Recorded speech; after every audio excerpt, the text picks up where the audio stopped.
medical surgical nursing, 2 for the GNM for second years. So in this we are going to discuss about the unit 5, that is nursing management of patient with the disorders of the ear and the nose and throat. So in the last class we have seen about the assessment and the physical examination for the ear problems. So in this we are going to discuss about the test for the vestibular acuity. So there is any problems which are involved in the inner ear and we can identify by the some of the tests. So inner ear అంటే చెవి యొక్క లోపలి భాగంలో ఏదైనా problems ఉన్నట్లయితే వాటిని identify చేయడానికి కొన్ని పరీక్షలు నిర్వహించాల్సి వస్తుంది. సో అలాంటి పరీక్షల్లో మెయిన్గా Romberg test. So in this test there is first one is the Romberg test.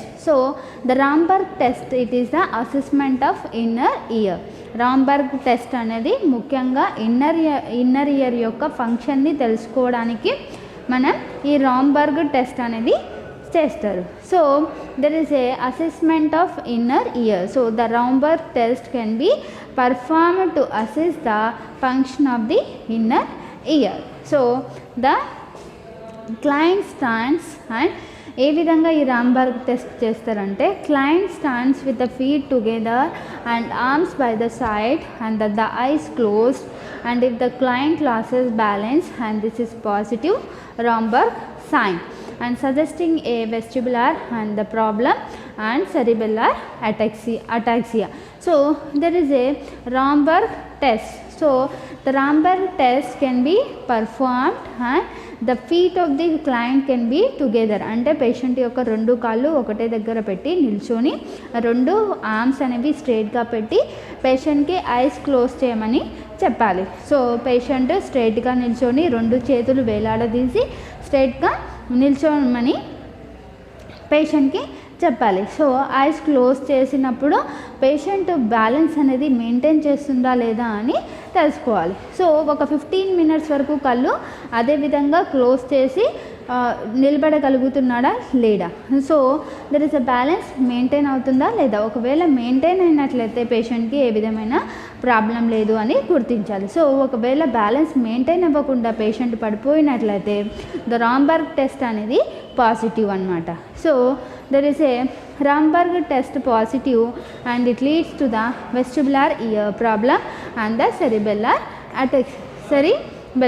ataxia. So there is a vestibular ear problem means there is a inner ear problem. So ఒకవేళ Romberg test అనేది positive వచ్చినట్లయితే inner ear problem ఉంది అని మనం గుర్తించవచ్చు. So the cerebellar ataxia అంటే there is a one nerve అనేది middle ear నుంచి బ్రెయిన్కి ఒక నర్వ్ అనేది ఉంటుంది.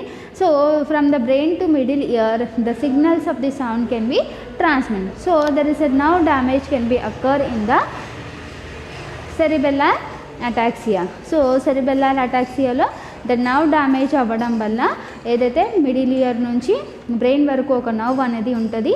సో ద నర్వ్ డ్యామేజ్ వల్ల the signals of the sound అంటే సౌండ్ అనేది ఇయర్ వరకు చేరలేకపోతుంది కాబట్టి దాన్ని సెరిబెల్లార్ అటాక్సియా అంటారు. So cerebellar ataxia there is a nerve damage from the middle ear to the brain.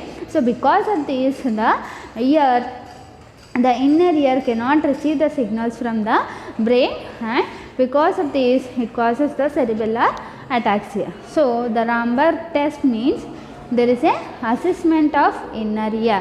So the client can be stand with feet together, the both arms will be straight and the eyes should be closed. So the పేషెంట్ని eyes close చేసి ఒకసారి test చేయాలి, eyes open నుంచి ఒకసారి test చేయాలి. So eyes open ఉన్నప్పుడు balance maintain చేయగలుగుతున్నారా లేకపోతే eyes close చేసినప్పుడు బ్యాలెన్స్ మెయింటైన్ అవుతుందా లేదా అని కంపేర్ చేసి పేషెంట్కి ఒకసారి ఐస్ క్లోజ్ చేసి ఒకసారి ఐస్ ఓపెన్ నుంచి ఈ రాంబర్గ్ టెస్ట్ అనేది చేయాలి. So the next one is the tandem Ramberg test. So the tandem Ramberg test, it is a client without pathological vestibular change. So in the tandem Ramberg test లో ఎలాంటి changes అనేవి ఉండవు. So there is a inner ear అంటే లోపలి చెవిలో ఎలాంటి pathological changes అనేవి ఉండవు.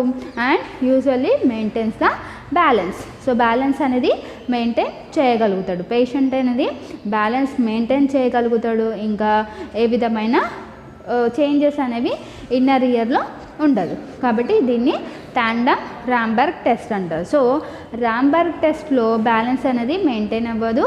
అండ్ ఇన్ ద టాండమ్ రాంబర్గ్ టెస్ట్లో బ్యాలెన్స్ అనేది మెయింటైన్ అవుతుంది. ఇంకా ఎలాంటి విధమైన చేంజెస్ అనేవి ఉండవు.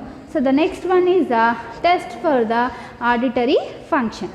సో ఆడిటరీ ఫంక్షన్ని మనం అంటే సరిగ్గా వినపడుతుందా లేదా అని టెస్ట్ చేయాలి. కొన్ని టెస్ట్లు నిర్వహించాల్సి వస్తాయి. So there is a test for the auditory function. So auditory function సరిగ్గా ఉందా లేదా అని తెలుసుకోవడానికి కొన్ని టెస్ట్లు చేయాల్సి వస్తుంది. సో అందులో first one is audiometry is an electronic instrument. So used to test hearing by the producing sounds. So audiometer అనేది ఒక ఎలక్ట్రికల్ పరికరం. సో ఆడియోమీటర్ ద్వారా మనం సౌండ్ అనేది ప్రొడ్యూస్ చేయాలి. సో ఫర్ ఎగ్జాంపుల్ సౌండ్ని 350 to 8000 hertz. So there is a సౌండ్ని హెర్ట్జ్లలో కొలుస్తారు. So sound can be produce 350 to 8000 hertz. So 350 నుంచి 8000 వరకు సౌండ్ని ప్రొడ్యూస్ చేసి సో సౌండ్ అనేది ఈ ఆడియోమీటర్ ద్వారా సౌండ్ని ప్రొడ్యూస్ చేసి సౌండ్ వినపడుతుందా లేదా అని టెస్ట్ చేయాలి. సో ఒకవేళ సౌండ్ వినపడినట్లయితే పేషెంట్కి హ్యాండ్ రైజ్ చేయమని చెప్పాలి. లేకపోతే ఏదైనా బటన్ ఉన్నట్లయితే బటన్ ప్రెస్ చేయమని, అలారం బటన్ ఉన్నట్లయితే అలారం బటన్ ప్రెస్ చేయమని పేషెంట్కి అడ్వైస్ ఇవ్వాలి. సో ఎక్కడైతే సౌండ్ వినిపిస్తుందో ఫర్ ఎగ్జాంపుల్ ఇప్పుడు 350 నుంచి 8000 హెడ్స్ సౌండ్ అనేది ప్రొడ్యూస్ చేస్తున్నాం. సో బిట్వీన్ దీస్ సౌండ్ అంటే ఎక్కడైనా 4000 హెడ్స్ కానీ ఎక్కడైతే సౌండ్ వినిపిస్తుందో అక్కడ హ్యాండ్ రేస్ చేయమని లేకపోతే బటన్ ప్రెస్ చేయమని పేషెంట్కి అడ్వైస్ చేయాలి. సో అకార్డింగ్ టు దట్ ఎక్కడైతే పేషెంట్ హ్యాండ్ రేస్ చేస్తాడో అప్పుడు దాన్ని ఆడియోగ్రామ్ అంటే ఒక గ్రాఫ్ ఉంటుంది. ఆ గ్రాఫ్లో మనం టిక్ చేయాలి. సో దాన్ని ఆడియోగ్రామ్ అంటారు. So when patient is raising the hand we can put on the graph. So we can make the graph that is called has audiogram. So audiogram means after raising the hand the patient has received the sound signals and he will raise the hand, then we can record on the audiogram. So we can record on the graph. So that is called as audiogram. So patient ఎప్పుడైతే hand raise చేస్తాడో లేకపోతే button press చేస్తాడో sound వినిపించిన వెంటనే అప్పుడు మనం graph పైన mark చేయాలి. దాన్ని ఆడియోగ్రామ్ అంటారు. So this is the test for the auditory function. So auditory ఫంక్షన్లో మనం టెస్ట్లు నిర్వహిస్తాం. అందులో first one is audiometer. So audiometer అనేది ఒక ఎలక్ట్రికల్ పరికరం. సో దీని ద్వారా మనం సౌండ్ అనేది ప్రొడ్యూస్ చేసి ఎక్కడి వరకు అయితే సౌండ్ వినిపిస్తుందో సో అప్పుడు పేషెంట్కి హ్యాండ్ రైజ్ చేయమనో లేకపోతే బటన్ ప్రెస్ చేయమనో అడ్వైస్ చేయాలి. సో ఎప్పుడైతే రేస్ చేస్తారో ఆ సౌండ్ దగ్గర మనం ఆడియోగ్రాఫ్ పైన మార్క్ చేయాలి. దాన్ని ఆడియోగ్రామ్ అని అంటారు. So the next one is the tympanometry.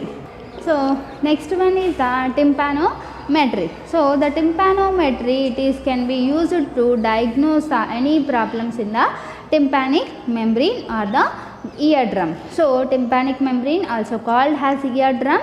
So ear అంటే చెవి యొక్క లోపలి గూబిలి ఉంటుంది కదా, దాన్ని ఇయర్ డ్రమ్ లేకపోతే టింపానిక్ మెంబ్రేన్ అంటారు. So there is a tympanic membrane.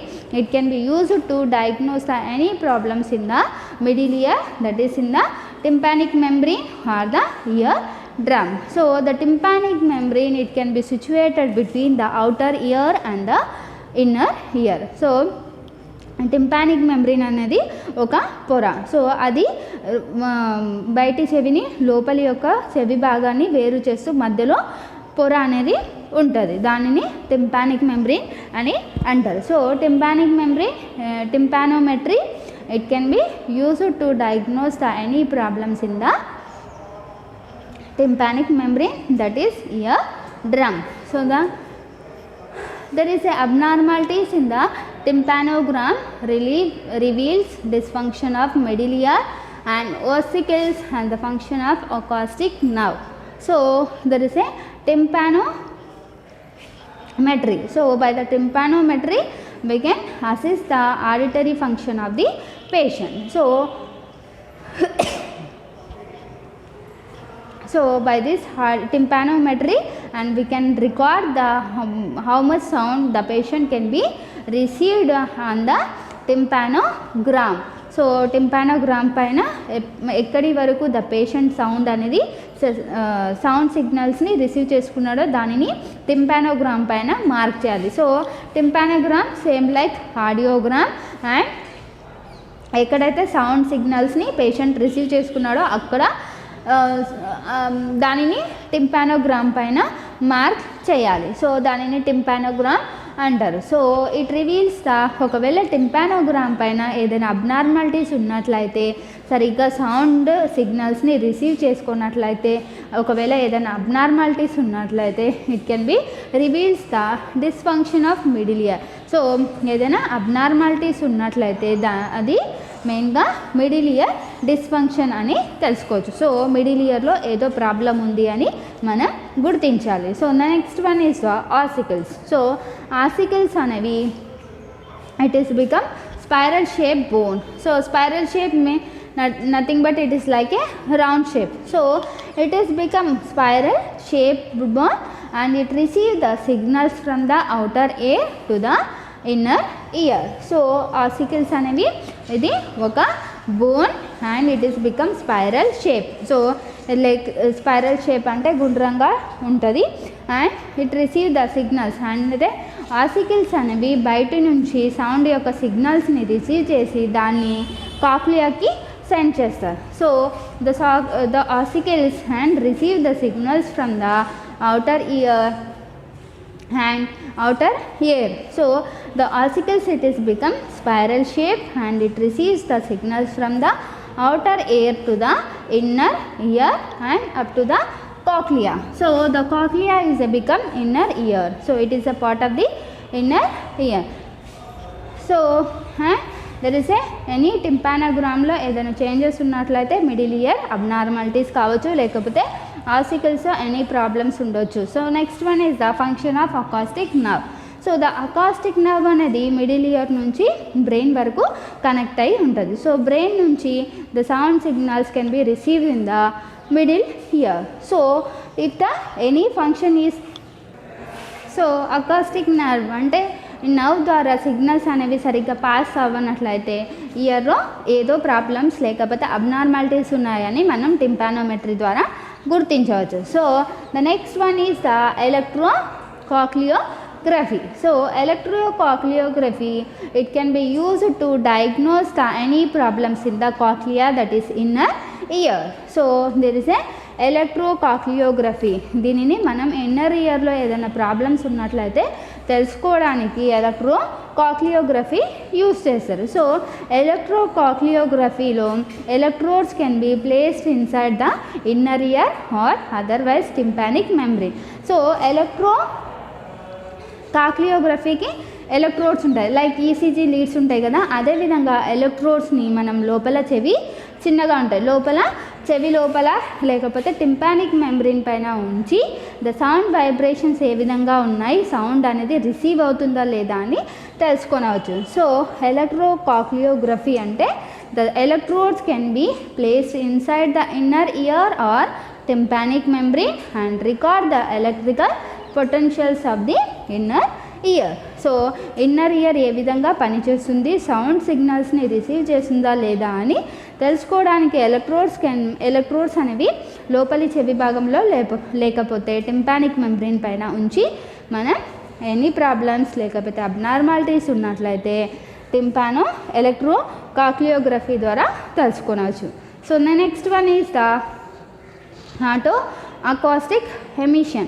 So auto-acoustic emission it can be used to know the any problems of the inner ear. So the inner ear అంటే చెవి యొక్క లోపలి భాగంలో ఏదైనా అబ్నార్మాలిటీస్ ఉన్నట్లయితే తెలుసుకోవడానికి ఆటో అకాస్టిక్ ఎమిషన్ టెస్ట్ అనేది use చేస్తారు. సో ఇది ఎక్కువగా పిల్లలలో చిన్న పిల్లల్లో యూస్ చేస్తారు. So there is A auto acoustic emission. It can be used to diagnose the problems in the inner ear and it mostly used in the infants or the children. So the next one is the diagnostic evaluation for the ear problems. So till that we have seen about the physical examination and the assessment. So the next one is the diagnostic evaluation. So diagnostic tests అనేవి చాలా important to know the ear problems. So ear ప్రాబ్లమ్స్ని గుర్తించడానికి some of the test are very important. It includes the X-ray. So X-ray కూడా దేనికి చేస్తారంటే any study for the examination of the mastoid bone. So mastoid bone అనేది చెవి యొక్క వెనుక భాగంలో ఉంటుంది. సో మాస్టార్డ్ బోన్లో ఏదైనా ప్రాబ్లం ఉందా లేదా అని తెలుసుకోవడానికి ఎక్స్రే అనేది తీస్తారు. So next one is the CT scan. So CT scan and MRI scan. CT scan అంటే computer tomography and MRI means there is a magnetic resonance imaging. So this both test, ఈ రెండు టెస్ట్లు ఏదైనా imaging of the temporal bone. So temporal bone can be situated at the side of the face. So the temporal బోన్లో ఏదైనా problems are abnormalities ఉన్నట్లయితే తెలుసుకోవడానికి CT scan, MRI scan అనేది చేస్తారు. So the next one is the blood test. So blood టెస్ట్లో మెయిన్గా WBC count. So the normal WBC count is 4000 to 8000, 4000 to 11000 ml. So microliters. So there is a 4000 to 11000 microliters. So the blood test mainly the WBC count. So తెల్ల రక్త కణాలను అని తెలుసుకోవాలి. So normal తెల్ల రక్త కణాల కౌంట్ ఈజ్ 4000 to 11000. సో ఒకవేళ ఎక్కువ అయినట్లయితే అది ఇన్ఫెక్షన్ అని మనం గుర్తించాలి. సో పేషెంట్కి ఇప్పుడు ఇయర్ ఇన్ఫెక్షన్ ఉన్నట్లయితే WBC కౌంట్ అనేది పెరుగుతుంది. So by the blood test we can identify the infection of the inner ear. So next one is the culture. So ఇప్పుడు culture, if patient having any drain or the pus or any blood can be present in the ear, and we can collect the sample from the ear and we can send for the culture to know the organism in the specimen. So there is A culture means అంటే culture అంటే year లోపల ఒకవేళ blood కానీ లేకపోతే పస్ కానీ చీము కానీ ఉన్నట్లయితే దాని నుంచి మనం కొంచెం స్పెసిమెన్ కలెక్ట్ చేసి కల్చర్కి సెండ్ చేసినట్లయితే ఏ ఆర్గానిజం గ్రోత్ అవుతుంది అని తెలుసుకోవడానికి కల్చర్ అనేది చేస్తారు. So the next one is tissue specimen. So if the ear problems ఉన్నట్లయితే, సివియర్ ఇయర్ ప్రాబ్లమ్స్ ఉన్నట్లయితే ఏదైనా సర్జరీ పర్ఫామ్ చేసినట్లయితే ఇయర్ నుంచి టిష్యూ అంటే కణంని తీసి దాన్ని టెస్ట్కి పంపిస్తారు. అంటే క్యాన్సర్ ఉందా లేకపోతే ఏదైనా ప్రాబ్లం ఉందా అని తెలుసుకోవడానికి బయాప్సీకి సెండ్ చేస్తారు. So that is called has tissue specimen. So the tissue can be collected from the ear and it can be sent for the biopsy to know the malignancy of the ear. So it is about the tissue specimen. And the next one is the cerebrospinal fluid. So the cerebrospinal fluid from the middle ear to the inner ear, the spinal fluid, and can be collected and it can be sent for the culture. So to know the ear problem. So it completes the diagnostic evaluation. So the diagnostic evaluation includes the X-ray and CT scan and MRI, blood test and the culture, tissue specimen and the cerebrospinal fluid. So it completes the test for the vestibular acuity.